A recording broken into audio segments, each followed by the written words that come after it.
सिद्धि की शादी के बाद वो ससुराल चली जाती है। पीछे रह जाती है भाभी रानी। सिद्धि के ससुराल जाते ही भाभी कहती है, अरे वाह जी वाह, सारे कपड़े मेरे। हाय रे पैंट, अरे वाह वाह, मजा आ जाएगा।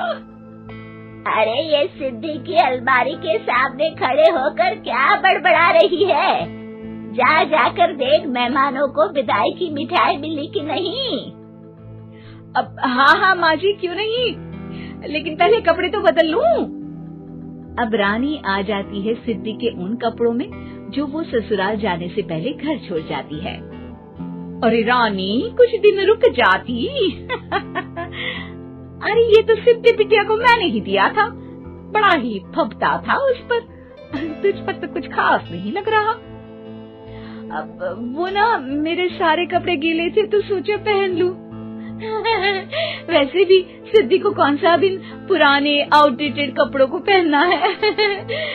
वैसे भी ये सूट तो मैंने तभी पहना था, वैसे खास है भी नहीं ये। हाँ ठीक है, लेकिन ना मेरी सिद्धि पर तो जमता था। सारे मेहमान चले जाते हैं और सिद्धि ससुराल से मायके पहली बार आती है। अपना घर, अपना कमरा, अपनी अलमारी। ये बोलकर जैसे ही सिद्धि अलमारी खोलती है तो सामने उसके कपड़ों की जगह कुछ और ही रखा होता है। माँ, ओ माँ, जरा कमरे में तो आना। सास और रानी वहाँ पहुँच जाते हैं। रानी ने पहनी होती है सिद्धि की जींस और टी शर्ट। अरे भाभी, ये क्या? ये तो मेरी बड़ी ही महंगी टी शर्ट है, इसे आपने घर में क्यों पहनी है? अरे बहुत मिलती है दीदी ये चौक की मार्केट में, 150 में। ओ भाभी प्लीज, ये एरोपोस्टल है, 2000 की एक टी शर्ट। ओहो, 2000 में तो दीदी 4 साड़ी आ जाए।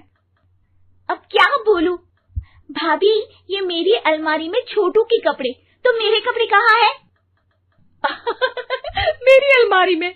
अब दीदी आपको कौन से पुराने कपड़े पहनने थे? माना भाभी, लेकिन मैं जब घर आती तो यही सब पहनती ना। अरे तुम तो बड़ी कंजूस हो दीदी। खैर, वक्त आता है जब सिद्धि ससुराल के लिए रवाना हो रही होती है। अरे रानी, अंदर से सिद्धि का गिफ्ट ले आ, लड़की पहली बार ससुराल से मायके आई है। रानी अंदर जाती है और एक सिंपल सी साड़ी लेकर बाहर आ जाती है। ये लीजिए माँ जी। सास बेटी को गिफ्ट देकर ससुराल भेजती है। अगले दिन रानी एक सुंदर सी साड़ी पहनकर सामने आती है।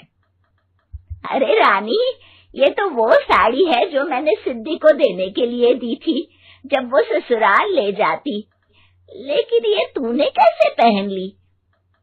अरे माँ जी, ये साड़ी तो मुझे बहुत पहले से ही पसंद थी, लेकिन चिंता ना करिए, मैंने सिद्धि के लिए भी अच्छी सी साड़ी दी है। हाँ। तभी सिद्धि का फोन आता है। क्या माँ, कुछ अच्छा तो दिया होता ससुराल ले जाने के लिए। अरे पहले दिखा दिया होता। यूं चमकते हुए पैकेट में नौकरानी वाली साड़ी मत दिया करो माँ। अरे बेटे, वो तेरी भाभी ने ना गलती से उससे पैकेट बदल गया। हाँ, मैं कल ही तेरे भाई के हाथ से तेरा वाला पैकेट भेज दूंगी। अरे रहने दो माँ, आई एम श्योर भाभी ने अभी वही साड़ी पहनी होगी जो तुमने मेरे लिए रखी थी। तुम तो समझ नहीं पाई उनको। खैर छोड़ो, मैं ज्यादा बोलती अच्छी नहीं लगती, रहने दो, आपको उन्हीं के साथ रहना है, फिर बात करेंगे। सास को रानी पर गुस्सा आ जाता है। वो उसके कमरे में जाती है जहाँ वो शादी का एल्बम देख रही होती है। रानी, मार्केट जाकर एक ऐसी ही साड़ी लेकर आ, कल प्रतीक जाकर सिद्धि के घर दे आएगा। अरे क्यों माँ जी, कितनी साड़ी देनी है दीदी को? यहाँ कोई सेल लगी है क्या? अरे चुप कर, मेरे बेटी के हिस्से की साड़ी खुद पहन ली, अब ज्यादा ज्ञान बांट रही है। एक दिन सिद्धि का फोन आता है। माँ, मेरी सास ने आज सबको खाने पर बुलाया है। सारे लोग सिद्धि के ससुराल पहुँचते हैं। खाना खाकर वो लोग निकल रहे होते हैं कि सिद्धि की सास सभी को गिफ्ट देती है। अरे बहन जी, बेटी के घर का खाना खा लिया, यही बहुत है जो आप ऊपर से गिफ्ट भी दे रही है। अरे बहन जी, आप भी कहाँ इन बातों पर विश्वास कर रही हैं। सास सभी को गिफ्ट देती है, लेकिन रानी को जो साड़ी देती है वो अजीब सी हरे रंग की लाल रंग के बड़ी छाप वाली होती है। अरे छी, ये कौन पहनेगा? सासू माँ को तो जरी वाली इतनी सुंदर, और मेरे लिए ये नौकरानी वाली। अरे भाभी, दरअसल मैं जब भी घर आती थी आप वापसी में ऐसी ही साड़ी देती थी ना, तो माँ ने सोचा कि आपको आपकी पसंद की ही साड़ी क्यों ना दी जाए। बेचारी रानी, बोलती भी तो क्या। सिद्धि और सास रानी का चेहरा देखकर हंसने लगती है, तो रानी समझ जाती है कि अपने ही बिछाए जाल में वो फंस चुकी है।